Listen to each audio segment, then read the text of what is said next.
Here you are asked to calculate the all-in price amount of bond A when it trades on the 30th of March 2008.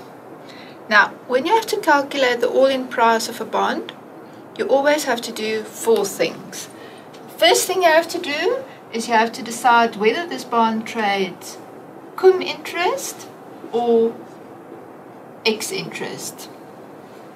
The second thing you have to do is you have to calculate the accrued interest. The third thing you have to do is you have to calculate the clean price.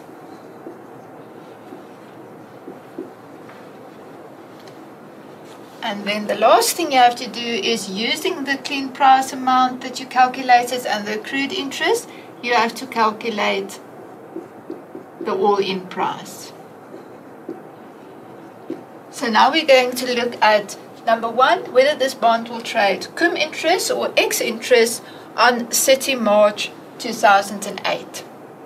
Now, the register closing date for bond A is 30 November.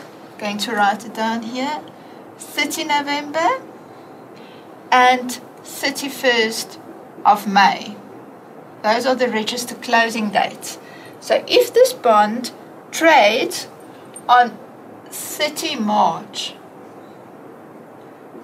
2008, what would be the previous coupon payment date?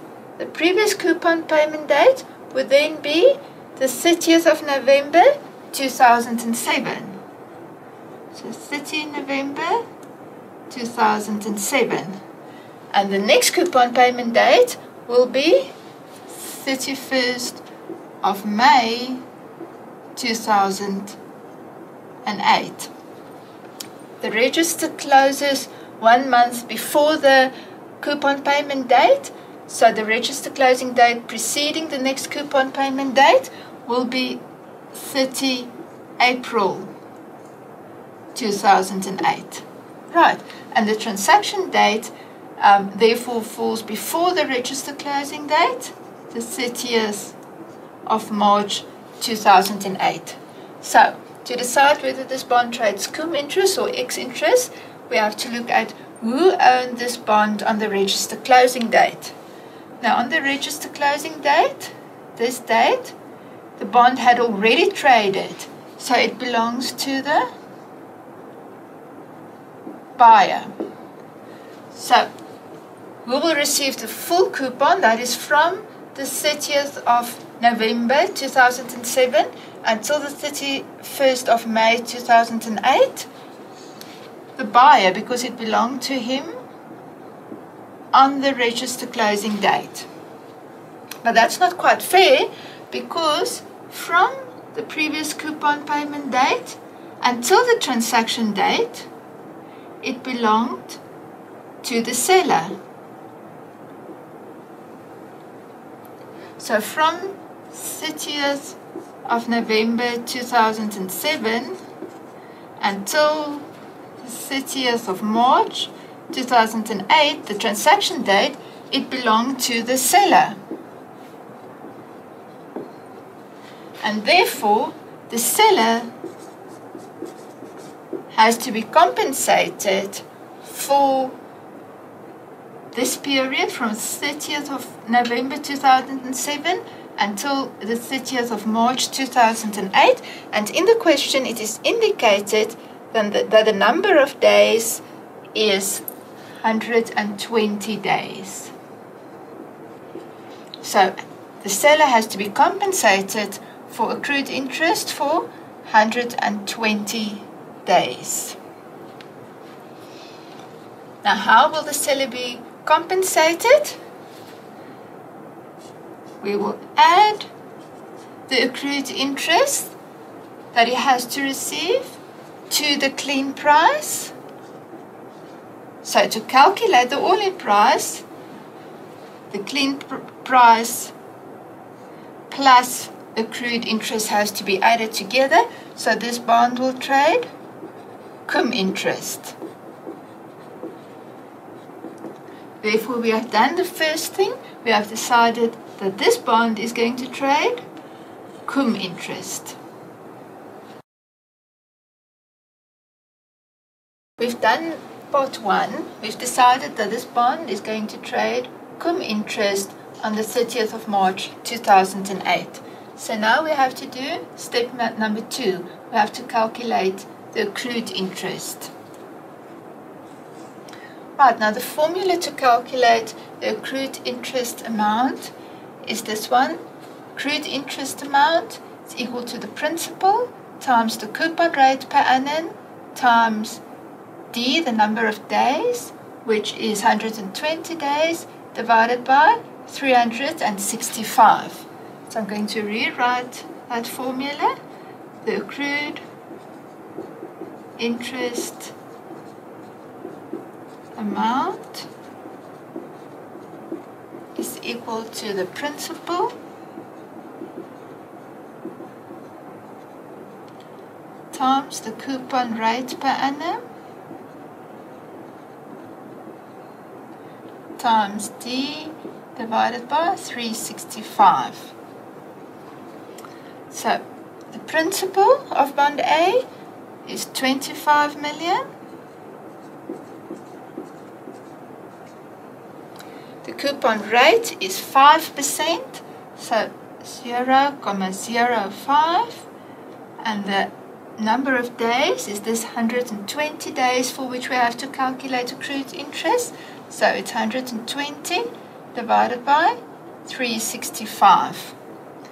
And that will give you have to use a calculator to calculate that, 25 million times 0.05 times 120 divided by 365, and that is going to give you accrued interest for this period of 410,959 Rand.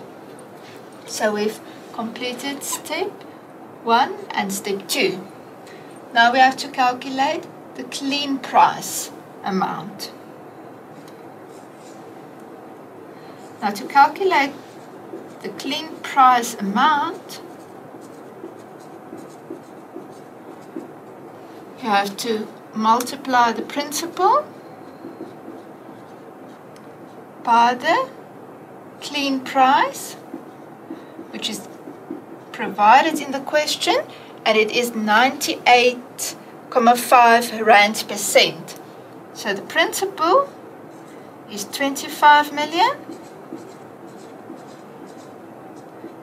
and the clean price is 98.5 Rand per cent, so 0.985. If you do that calculation using your calculator, 25 million times 0.985, that is going to give you 24,625,000 Rand. That is the clean price amount. So we've done step number 3. So all that remains is to do step number 4, calculate the all-in price amount. Now, to calculate the all-in price, there are two formulas, one for when the bond trades cum interest and one for when the bond trades ex interest. Now in this case, we've decided that this bond is going to trade cum interest, so we have to use this formula. All-in price, if the bond trades cum interest, is equal to the clean price plus the accrued interest. So we have to say all-in price is equal to the clean price plus the accrued interest that we've calculated in number 2. The clean price amount we calculated here, 24,625,000. The accrued interest amount, 410,959. If you add those two together, your all-in price is going to be equal to 25,035,959. So now we've completed step number 4 as well. The all-in price of bond A when it trades on the 30th of March 2008 at a price of 98.5 Rand per cent is 25,035,959 Rand.